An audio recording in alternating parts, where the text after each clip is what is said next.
retrenchment. Many companies and employers are preaching the sermon of concentrating on the core business of their business. In this context, the non-core business are being outsourced and contracted to private companies. It appears that very often managers who were entrusted to run this so-called non-core business are again the ones who are trying to take over these non-core business units.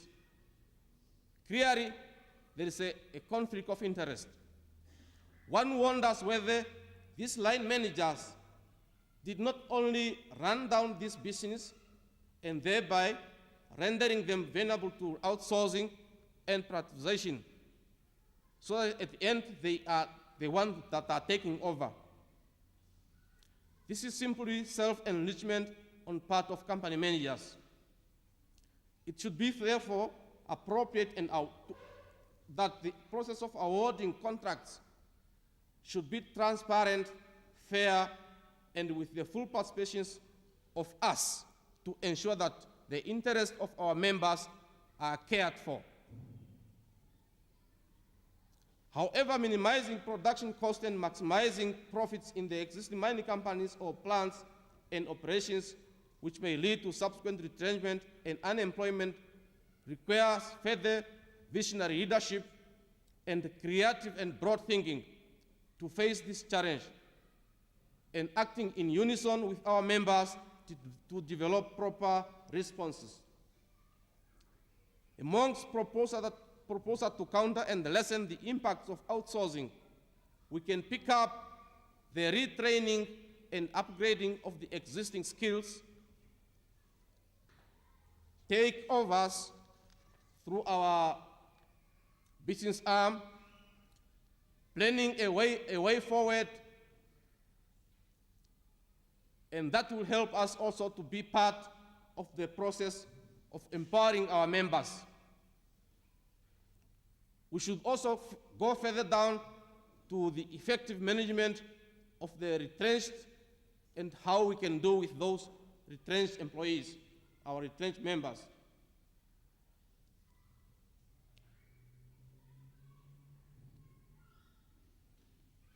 Dear colleagues,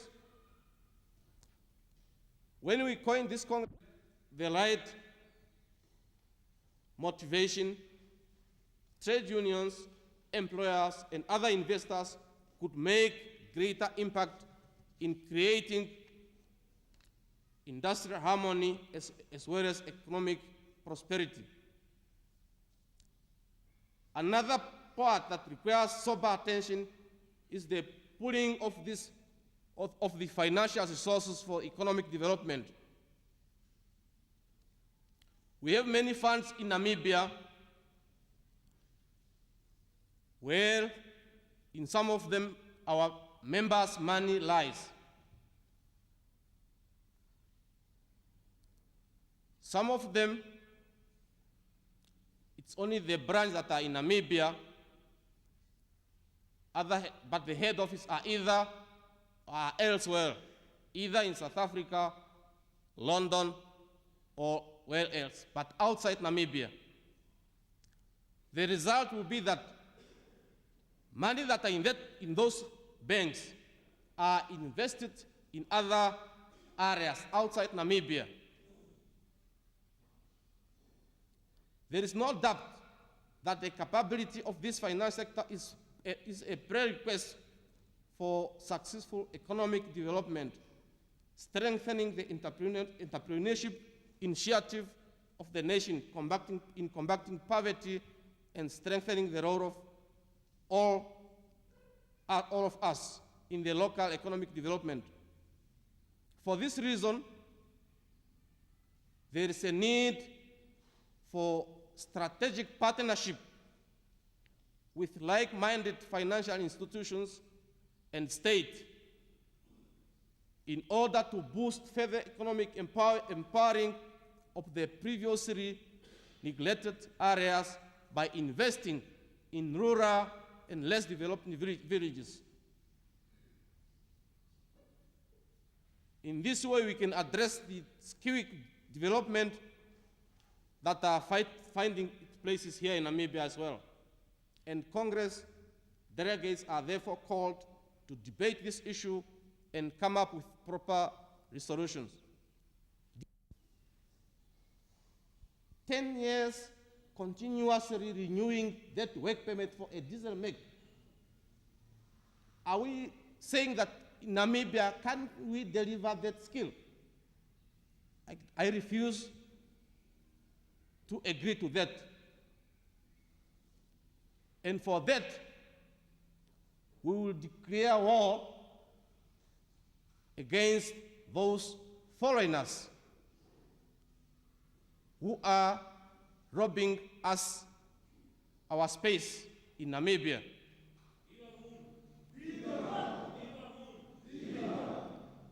It must be understood that we are not anti-foreigner for that matter.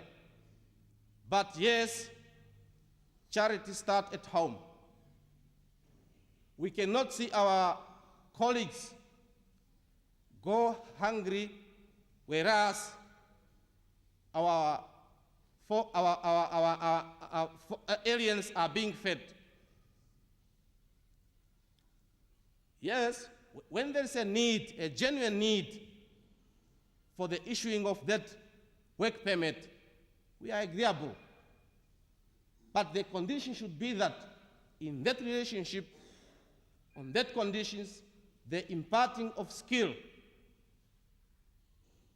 of that needed skill, should be made effective, so that at the end of the day, at the end of the expiry of that work permit, that skill is given to the Namibian.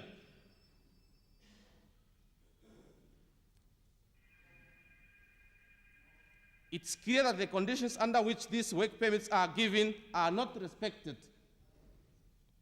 and no serious training of Namibians is being taken or being taken by these companies. And the situation calls for actions, and therefore we say enough is enough. We will go to make sure that no work permit is given unless there is a genuine need for it. Comrades, with these few remarks, I have the honor of declaring this 8th National Congress of the Mine Workers Union of Namibia officially open, and I thank you.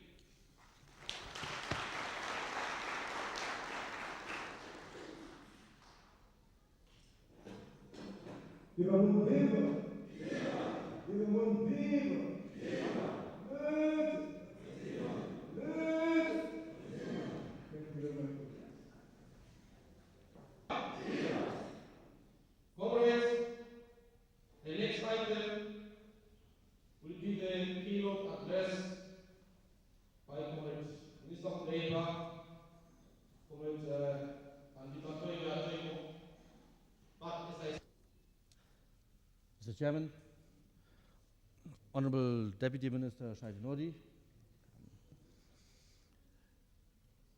distinguished delegates, fellow workers from the SADC region, members from the High Table, ladies and gentlemen, let me first of all take this opportunity to register the apologies for Honorable Comrade Ntinda Toivo. He had a reunion with the then freedom fighters that were imprisoned. It's an inmate reunion, and obviously Mr. Chairman, I'm delighted to come and share the opening part of your Congress with you. Therefore, it is my sincere hope that your Congress will discuss the plight of the workers countrywide, and I believe that during the course of your Congress, the participants will be able to share with some of the problems Namibia is currently facing. One example is that we have a major unemployment problem. In spite of government's attempts to address this problem, unemployment unfortunately remained consistently high. At the moment, throughout the world, trade unions have to come to terms with the effects of globalization and international competitiveness. Thus, trade unions should enter into bargains that cover not only wages and competitiveness, productivity, and so on, but also effectiveness and efficiency. Mr. Chairman, the Ministry of Labour is entrusted with the responsibility of ensuring harmonious labour relations in the country. As such, the Ministry believes in tripartism and social dialogue. The concept of tripartism entails the partnership between workers and their representatives, employers and their associations, and government. Together, we are the social partners with a vision to promote healthy labour relations. Mr. Chairman, therefore, our partnership should be built upon principles of continuous dialogue to bring about conflict resolution and better relations. As much as we have the freedom of speech, freedom of association, which entitles us to belong to unions, to freely associate, we are also assigned tasks and responsibilities that we have to carry out to the best of our knowledge. As much as the union is promoting and protecting its members' interests, there should be room where the unions should address the questions of professionalism, of efficiency and effectiveness in various working places. The role of government, Mr. Chairman, however, is to create and sustain an enabling environment in which business can flourish. New jobs can be created and existing jobs can be sustained and improved. The magnitude of this task requires the cooperation of all social partners. Actions in the three areas is very important: human resources development, labour market flexibility and labour standards, while social stability is also a vital component of a sound environment. The gravity and scope of such potentially disruptive social problems as unemployment and poverty require concerted efforts and actions of all social partners. And therefore, you as trade unions and members of trade unions have a crucial role to play in safeguarding security. Mr. Chairman, the Ministry of Labour believes that all those who work have rights at work, and that the defence and protection of those rights at work involve the obligation to promote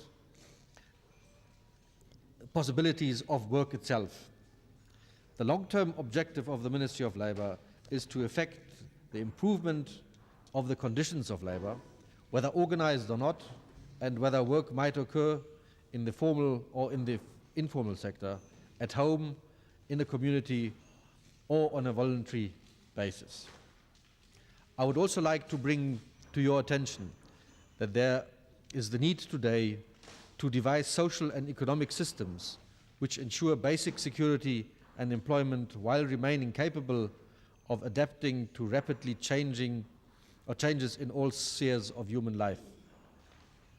It is therefore important, if not imperative, that we as unions, government and employers should also learn quickly to adapt to these changing situations without losing sight of the importance of the human element in any form of production of material goods and services that improves human living standards. This means that people are the key players in all economics, and therefore the rights at work must be respected. It is for this perspective that we who live in democratic societies, such as Namibia, believe and appreciate the importance of social partnership. That is the partnership between government, employers and workers. A prerequisite to this partnership is the need for promotion of social dialogue through true tripartism. Mr. Chairman, social dialogue requires participation of all stakeholders. It requires absolute freedom of association and therefore is an end in itself in a democratic society. It is also a means to ensure conflict resolution, social equity and effective policy implementation. It is the means by which rights are defended employment promoted, and work secured. It is a source of stability at all levels, from the enterprise to society at large. In other words, through social dialogue, social partners ensure that there is labor stability in the country. As far as work is concerned, with human conditions of work, we have the responsibility to address the vulnerabilities and contingencies which take people out of work, whether these arise from unemployment, loss of livelihood, sickness, occupational accidents, or old age. Mr. Chairman, satisfaction at work, better conditions of employment, collective bargaining, and good labor relations remain central pillars of any economic and social development of each country. The Ministry of Labour remains therefore committed to the course of fair labor practices in all sectors of our economy. It is for this reason that I welcome the support and your efforts to address, among others, issues of occupational health and safety of our employees in workplaces at national, regional, and international levels. Mr. Chairman, while I have put some emphasis on issues such as good labor relations, collective bargaining, health and safety at work, and improved conditions of employment, I will also call for greater discipline, higher productivity, and mutual respect and trust among the workforce. It is high time for all the trade unions to mitigate the negative impacts of globalization which pose serious challenges